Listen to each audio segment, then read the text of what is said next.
Welcome on in to Tossing the Pigskin. I'm your host, Nate Smith. Today we will discuss all the latest NFL news. Week 11 is upon us. We will preview the best games to come this weekend.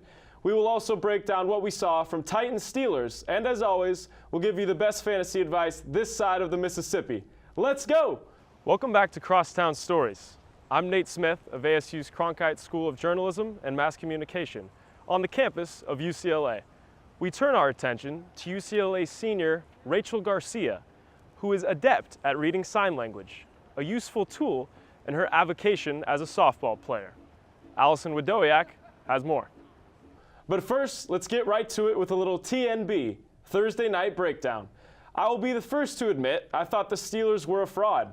As they kept stacking up wins, I continued to focus on the flaws of this football team and didn't give them much credit at all, especially after last week's ugly win against the Colts. I was feeling good about my prediction, but I can't hate any longer. The Steelers made a statement on Thursday night, blowing the Titans clear out of the water.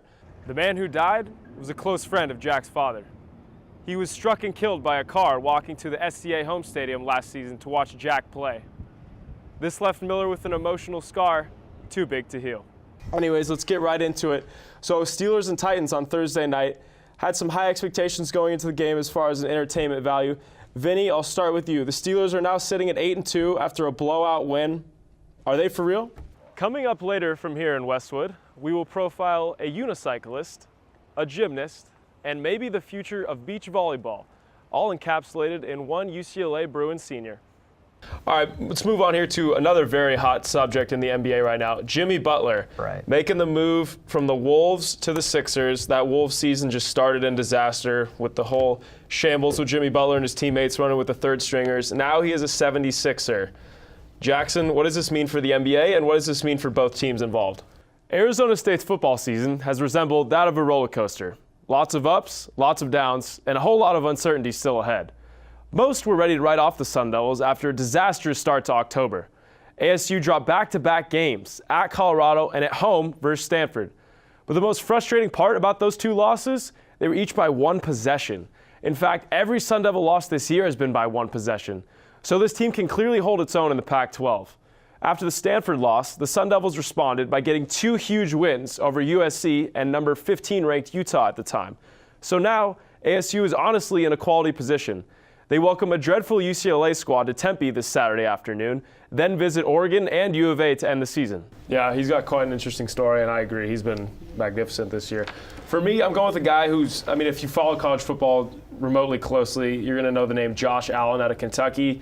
6'5" linebacker, 260 pounds, the senior. He's got 65 total tackles, 15.5 tackles for loss, and 11 total sacks, which leads the nation. Dallas fans, stop me if you've heard this before. The Cowboys lost another game they were supposed to win. This past Sunday, the Dallas Cowboys dropped 35-30 against the Los Angeles Rams at home. Now, don't get me wrong, folks. Goff and Sean McVay have been leading the Rams to an impressive start this year. But Dallas had control of this game almost the entire time. They didn't even lose the lead until late in the third quarter. For Cowboys fans, this has to be a concern, as the team now sits at 2-2 with a lot of tough games remaining on their schedule.